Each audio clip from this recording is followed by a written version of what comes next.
ఓం శ్రీమాత్రే నమః. శివానందలహరి 18వ శ్లోకము. ఈ శ్లోకము శివపూజ చేసిన వారికి అపార కరుణ లభిస్తుంది అని చెప్తుంది.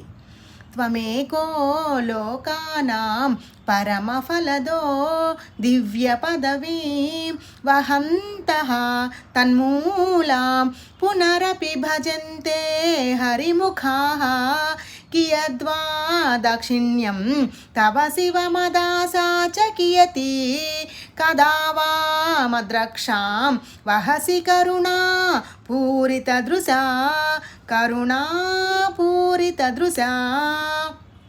ఓ దేవదేవా, ఈ లోకంలో మహత్తర ఫలాలను ప్రసాదించగలవాడవు నీ ఒక్కడివే.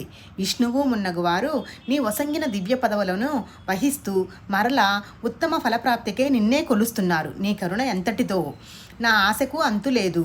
సంపూర్ణ కటాక్ష వీక్షణంతో నన్ను సదా సంరక్షించదువు తండ్రి.